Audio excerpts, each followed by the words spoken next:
नमस्कार, knocking-news.com में आपका स्वागत है। मैं हूं गिरिजेश वशिष्ठ। जीतेगा तो मोदी ही, चल गया। लेकिन मोदी की हैट्रिक होगी, फिर से एक बार मोदी आने वाले हैं और कांग्रेस पार्टी तो गई, कांग्रेस खत्म, आखिरी मौका गया। भारत जोड़ो यात्रा की मेहनत भी बेकार हो गई और कर्नाटक की जीत से जो कॉन्फिडेंस आया था वो भी हवा हो गया और इंडिया की एकता भी गड़बड़ा गई। ये तमाम सारी बातें इस देश का गोदी मीडिया अलग अलग जगह पर आपके दिमाग में ठूंसने की कोशिश कर रहा है। आज हम ये जानने की कोशिश करेंगे कि जमीन पे हालात क्या हैं। कुछ दिन पहले मैंने आपको ये बताया था कि डेटा क्या कह रहा है। आज उसी डेटा के आधार पर उससे आगे की बात करेंगे। कुछ इनपुट योगेंद्र यादव के भी हैं और यह समझने की कोशिश करेंगे कि ठाकुर तो गियो या पप्पू गियो। कहीं मत जाइए, चैनल को सब्सक्राइब कर लीजिए। मैं अभी हाजिर होता हूं।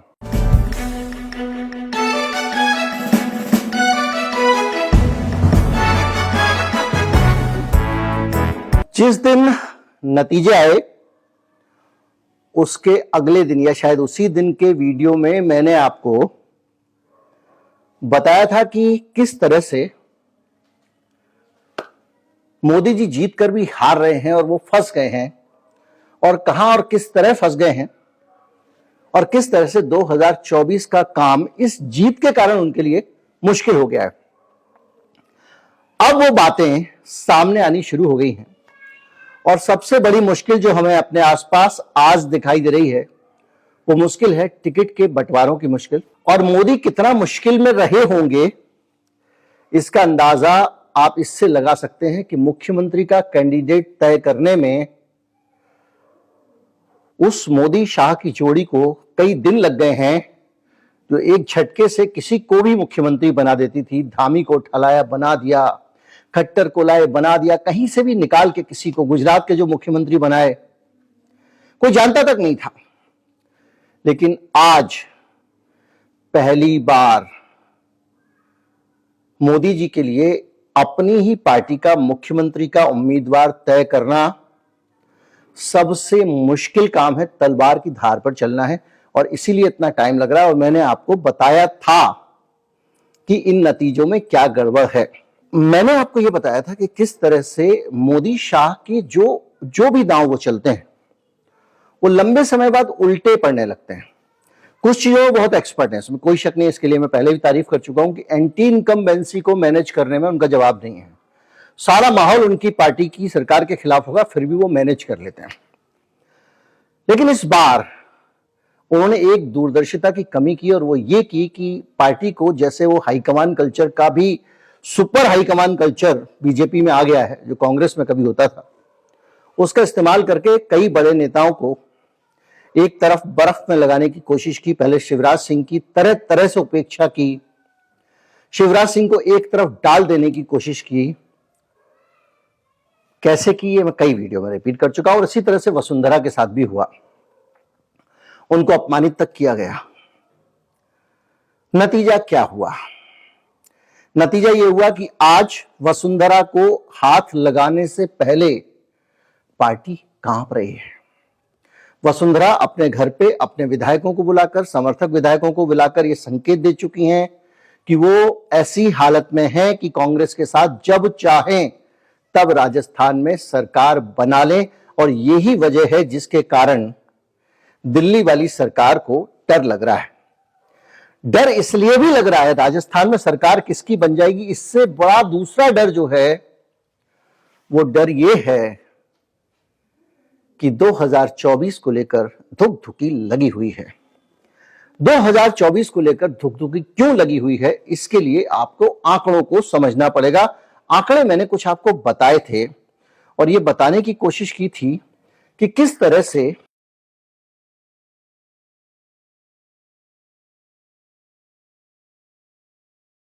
कांग्रेस पार्टी चुनाव हार गई है लेकिन जन समर्थन उसका बरकरार है। उसके पास बड़ा एक मजबूत ताकत है।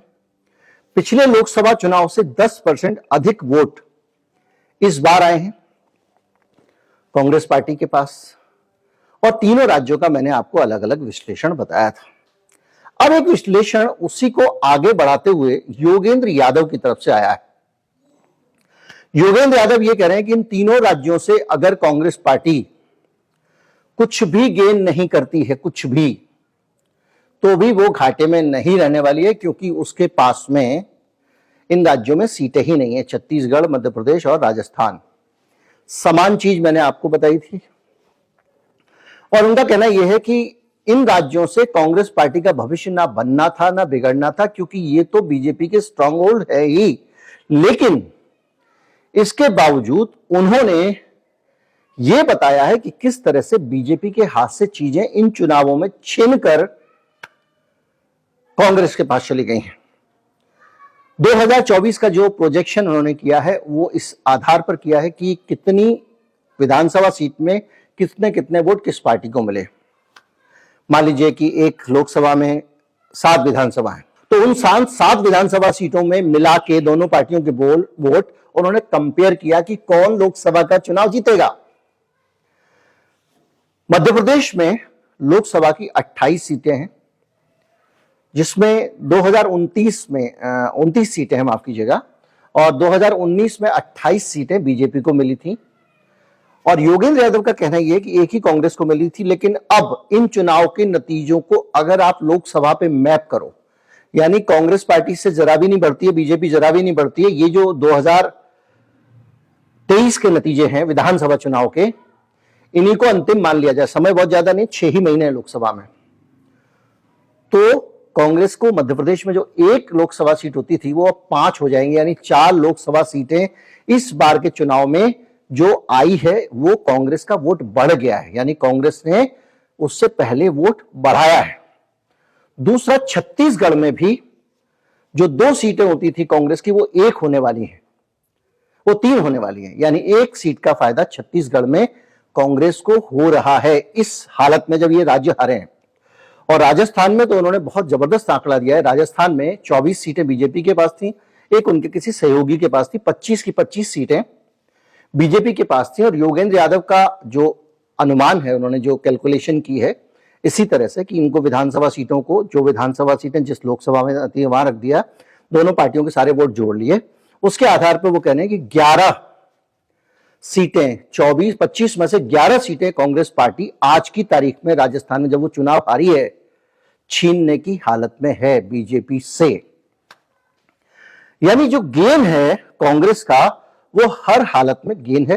तेलंगाना में 3 सीटें थी कांग्रेस की जो अब उसको 9 मिलने वाली हैं। कर्नाटक का अनुमान उन्होंने इसलिए नहीं लगाया क्योंकि कर्नाटक अभी चुनाव नहीं हुए, इन चुनावों का ये पूरा एनालिसिस था। कुल मिला के 19 में इन राज्यों में बीजेपी की 65 सीटें थी और कांग्रेस की 4 सीटें थी, 6 सीटें थी, माफ कीजिएगा। और अब 23 में बीजेपी की सीटें 65 से 46 होने जा रही हैं और कांग्रेस 6 से 28 सीटें हासिल कर लेगी अगर इतने ही वोट मिले जितने मिले हैं, कोई एक भी एक्स्ट्रा वोट ना मिले जिससे ये चुनाव हारे हैं, उतने ही वोट मिल जाएं तो ये 28 सीटों पे जाने वाले हैं। 22 सीटों का फायदा सीधे सीधे इस राज्य के चुनाव में कांग्रेस पार्टी को हुआ है। तो जो लोग कह रहे हैं कांग्रेस पार्टी का सुपड़ा साफ हो गया, सुपड़ा तो साफ नहीं हुआ बॉस, पहले से बेहतर हालत में। स्टेट का इलेक्शन हारी है लेकिन जनता उसके साथ ज्यादा आई है, लोगों ने कांग्रेस को पहले के मुकाबले ज्यादा पसंद किया है। अगर आप एनालिसिस करें तो ये जो लोक विधानसभा चुनाव के ठीक बाद में जो लोकसभा चुनाव होते हैं, ये बात अभी बीजेपी भी कह रही थी जब ये कहा जा रहा था कि सेमीफाइनल है क्या 24 का, तो बीजेपी बार बार कह रही थी सेमीफाइनल नहीं है क्योंकि नतीजे बदलते रहते हैं। तो 2003 में विधानसभा चुनाव में इनमें बीजेपी आई थी लेकिन लोकसभा में कांग्रेस आ गई थी, ये पूरा रिकॉर्ड है। इसके अलावा 2008 में विधानसभा में बराबर थे, लोकसभा में कांग्रेस आ गई थी। 2013 में विधानसभा में बीजेपी थी लेकिन लोकसभा में कांग्रेस आ गई थी। 2018 में विधानसभा में कांग्रेस थी और लोकसभा में बीजेपी आ गई थी। यानी ये जरूरी नहीं है कि इन राज्यों में अगर विधानसभा चुनाव बीजेपी ने जीत लिया है तो वो लोकसभा चुनाव भी जीतेगी, क्योंकि ये जो 6-8 महीने हैं इसमें जितने कांड हो रहे हैं, जैसे अभी वो गोली मार दी है वहां पे जो करनी सेना के नेता को राजस्थान में, या जो भी चीजें होंगी, कुछ लोग इस पूरे बीच में जब उनको कुछ चीजें मिस करेंगे पिछली सरकार की, तो तेजी से बदलते हैं, तो उनका असर भी पड़ सकता है। और ये इसके बावजूद है 22 सीटों का गेन, जबकि इन राज्यों से बहुत ज्यादा उम्मीद कांग्रेस को नहीं रखनी चाहिए, क्योंकि कांग्रेस पार्टी को यहां से तो कुछ मिलना वैसे भी नहीं। कांग्रेस पार्टी को जहां उम्मीद रखनी चाहिए वो राज्य कौन से हैं? कर्नाटक। और कर्नाटक में भी बीजेपी का बहुत स्ट्रांग होल्ड था, मैं आपको डेटा बता चुका हूं 4 दिन पहले। और कर्नाटक के और तेलंगाना दोनों जीत गए, और इनके ठीक बगल में पड़ता है महाराष्ट्र। यानी महाराष्ट्र के ऊपर भी कहीं ना कहीं असर आएगा। और महाराष्ट्र जो है वो अगर कांग्रेस के पक्ष में आता है तो कांग्रेस को बहुत कुछ मिल जाएगा। हालांकि महाराष्ट्र भी उसी तरह के राज्यों में है जिनमें इसको पलट करने की जरूरत है। बिहार में भी कांग्रेस पार्टी को वोट चाहिए। कांग्रेस पार्टी मतलब इंडिया गठबंधन। और बिहार में लालू यादव और नीतीश कुमार की एकता होने के बाद बीजेपी बेहद कमजोर स्थिति में आ गई है, ये सबके सामने है। और ये एनडीए से बाहर भी नीतीश हो चुके हैं। बंगाल में ममता बनर्जी कांग्रेस के साथ है, इंडिया गठबंधन है, तो बंगाल से भी बीजेपी को कम करने में इनको मदद मिलेगी। तो महाराष्ट्र, बिहार, बंगाल और कर्नाटक, इन राज्यों से बीजेपी के बाहर जाने का मतलब है कि 2024 में जो हैट्रिक की बात बार बार गोदी चैनल लिख रहा है, जो मीडिया लिख रहा है, गोदी चैनल लिख रहे हैं हैट्रिक की बात, वो हैट्रिक होती उतनी आसान लग नहीं रही है। मैं ये नहीं कहूंगा कि मोदी जी में कोई क्षमता में कमी है, वो मैनेज कर सकते हैं, उनके पास संगठन है, उनके पास ताकत है, उनके रिसोर्सेज है, उनके पास धन है, उनके पास ईडी, सीबीआई, पता नहीं क्या क्या है। लेकिन ये होने के बावजूद इन राज्यों में ये हो गया ना, कमजोरी आ गई ना। और बीजेपी को अभी अपने इन राज्यों को बचाना कितना जरूरी है, आप सोच लीजिए। गुजरात जैसे, गुजरात में पूरी की पूरी सीटें अगर नहीं आएंगी तो बीजेपी का क्या होगा। एमपी में पूरी की पूरी, छत्तीसगढ़, राजस्थान, और सबसे बड़ा 80 सीटों वाला यूपी। यूपी में अगर अखिलेश यादव ने जान लगा दी, ताकत दिखा दी, मायावती भी गठबंधन में आ गई, कांग्रेस भी साथ हो गई, तो फिर क्या होने वाला है। तो इन सब चीजों को अगर आप देखें तो जो कैलकुलेशन बन रहा है वो ये कहता है कि बीजेपी के लिए अभी चैन से बैठने का समय नहीं है। और इन सारी जानकारियों को जो मैंने आपको अभी की दी हैं, इनमें आप ये अंदर की बातें शामिल कर लीजिए। शिवराज सिंह चौहान सबसे मजबूत नेता, मध्य प्रदेश का नेता आज भी वो है इस चुनाव को जीतने के बाद में, और उसको पूरी ताकत लगाकर नष्ट करने की कोशिश की इन्होंने। तो इसकी प्रतिक्रिया तो होगी ना, न्यूटन के नियम के हिसाब से प्रतिक्रिया के विपरीत तो समान प्रतिक्रिया होती है। शिवराज सिंह चौहान कुछ भी नहीं बोलेंगे ना, तब भी मध्य प्रदेश की जनता, लाडली बहनाएं, सब लोग कुछ ना कुछ तो दिमाग में रख के बैठेंगे। उधर वसुंधरा, वो तो खुला ऐलान कर चुकी है, और अगर बना भी देते हैं उनको मुख्यमंत्री, तो मुख्यमंत्री बनने के बाद भी वसुंधरा बहुत कॉपरेट करेंगी, आप सब जानते हैं। तो ये चुनौतियां हैं 24 की। अब बात आती है गठबंधन की। अखिलेश यादव तो बिफरे बिफरे घूम रहे हैं। दूल्हे का फूफा जितना नहीं रूठता, उससे ज्यादा अखिलेश यादव रूठे हुए कांग्रेस से। क्यों ना रूठे, उनका अपमान कर दिया दूल्हा कमलनाथ। दूल्हे ने बोल दिया काय के ऊपा फूफा, अखिलेश वखिलेश बोल दिया। तो तब से अखिलेश यादव लगातार रूठे रूठे घूम रहे हैं। लेकिन वो एक कहावत है हिंदी बेल्ट में, गोरा रूठेगी तो क्या, अपना सुहागी तो लेगी। यही सीन इनका है। अखिलेश यादव मध्य प्रदेश में रूठ के क्या बिगाड़ लेंगे, और यूपी में कांग्रेस रूठ के क्या बिगाड़ लेगी। अखिलेश यादव का 98 में 4 सीटें होती थी और उनका वोट शेयर था 1.58%, मध्य प्रदेश का बता रहा हूं। 2003 में 7 सीटें होती थी, 3.7%, यानी 20 साल पहले वो 7 सीटें रखते थे मध्य प्रदेश में। 2008 में 1.9 हो गया, 2013 में 1.20 हो गया और 0 सीटें हो गई इनकी। 2018 में उनके पास एक ही सीट रह गई और वो 1.3% वोट ला पाए। और इस बार के चुनाव में 2023 में 0.46, आधे % से भी कम वोट उनको मिले हैं रूठने के बाद। तो अखिलेश यादव अगर रूठ गए और कांग्रेस के साथ नहीं लड़े तो कांग्रेस को तो नुकसान पहुंचा नहीं पाए, और उनका नुकसान अपना ऐसा हुआ है कि इतिहास का ये डाटा मैंने आपको 98 से अभी तक का दिया है। तो 25 साल में सबसे खराब प्रदर्शन अखिलेश का हो गया।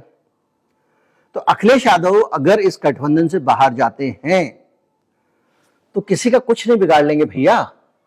जो उनको गेन होना था, अगर मान लीजिए यहीं पे उनको 2 सीट ही मिल जाती, मान लीजिए गठबंधन होता, कांग्रेस को गठबंधन करना चाहिए था। ये गलती की है और ये बहुत बड़ी गलती की है। पहले दिन मैं कह चुका हूं आपको, दिमाग खराब हो गया था, उनको लगता था अरे अब तो हम जीत गए। तो 2-3 सीट भी अगर देते अखिलेश को तो अखिलेश यादव को कुछ मिल जाता। इसी तरह से उत्तर प्रदेश में कांग्रेस पार्टी को कोई बहुत उम्मीद नहीं है। मैंने आपको बताया यूपी में तो इंडिया गठबंधन को जो कुछ उम्मीद है अखिलेश यादव से, और अखिलेश यादव की स्थिति बहुत अच्छी है, ऐसा नहीं है। मिलजुल के अगर लड़ेंगे तो अखिलेश को फायदा ही होगा। इसलिए अखिलेश के जितना फूफापंथी है ये उनको खत्म करना चाहिए और वो करेंगे, वो जितना फूफा कर रहे हैं। इसके अलावा और बहुत सारी बातें हुई, जैसे बीएसपी, फिर वो बीएसपी से डील भी कर सकती है कांग्रेस, दूसरी चीजें भी हो सकती हैं, ये सब जानते हैं। तब अखिलेश क्या करेंगे? तो अखिलेश को आने आना है। इसके अलावा यूपी है, पंजाब है, और पंजाब और दिल्ली खास तौर पे, और वो दोनों जगहों पर आपकी आम आदमी पार्टी का गठबंधन फंसा हुआ है। आम आदमी पार्टी पंजाब में और दिल्ली में दोनों जगह कांग्रेस पार्टी को सीटें देने में आनाकानी करेगी क्योंकि उसकी पावर है और कांग्रेस को भी अपनी संभावनाएं दिखती हैं।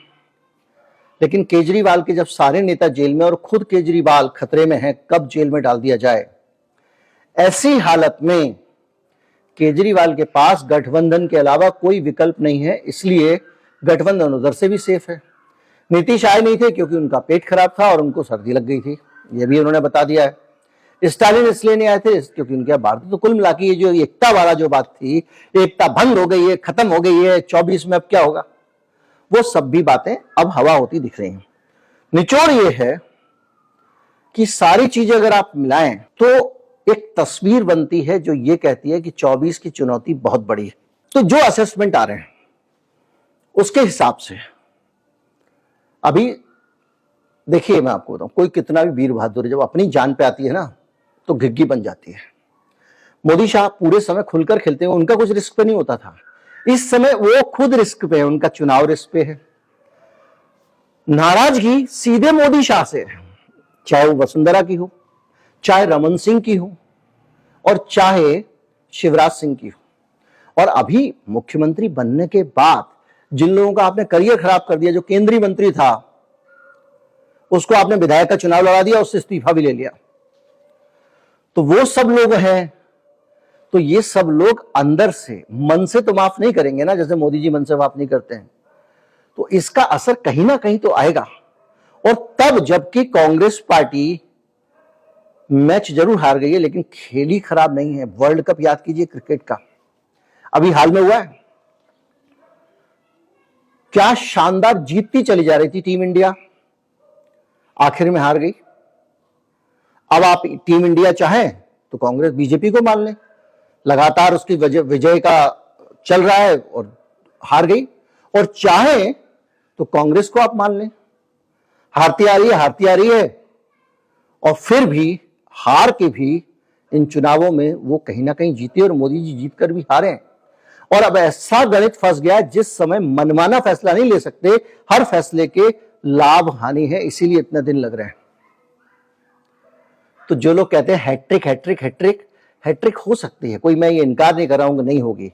और जो लोग कहते हैं कांग्रेस पार्टी खत्म है, उनकी बात से को भी मैं गलत नहीं मान रहा हूं, वो अपनी जगह सही होंगे। लेकिन भैया, ऐसे हवा में, माहौल में 2 जुलूस निकल गए, झंडे देख लिए, शोर देख लिए, संसद में नारे देख लिए, इसके आधार पर चुनाव का भविष्य नहीं बयान बांचा जाता है। चुनाव का भविष्य बड़े बड़े पैसे लगा के जब आप पोल करते हैं तो उससे भी नहीं बांचा जाता है, वो भी फेल हो जाता है। तो इस मामले में आप ये सोच रहे हो कि आप भविष्यवाणी कर लोगे तो आप गलत कर रहे हो। पिक्चर अभी बहुत सारी बाकी है। आखिर में हैप्पी एंडिंग होगी या नहीं होगी ये कोई नहीं जानता। उम्मीद करता हूं वीडियो अच्छा लगा होगा, ज्यादा से ज्यादा लोगों तक पहुंचाएं, ऐसा मैं हमेशा कहता हूं। चैनल को सब्सक्राइब कर लें, बार कोड, QR कोड जो डले हुए हैं उसको भी कभी भी स्कैन कर लिया करें। अगर चैनल की मेंबरशिप लेना चाहते हैं तो गूगल का उपक्रम है तो आप ले सकते हैं, लेकिन मैं मेंबर्स को कोई अतिरिक्त प्रिविलेज नहीं देता हूं। मेरे चैनल का उसूल है, मेरे लिए सब बराबर है। फिर भी अगर आप मेंबरशिप लेंगे, अगर आप चैनल को सपोर्ट करना चाहते हैं तो मेंबरशिप एक अच्छा विकल्प है, क्योंकि मेंबरशिप लेने से आप एक सतत नियमित राशि कुछ दे सकते हैं। और अगर आप थैंक्स बटन दबाना चाहें तो भुगतान करने के बहुत सारे तरीके हैं आपके पास। नमस्कार, जय हिंद।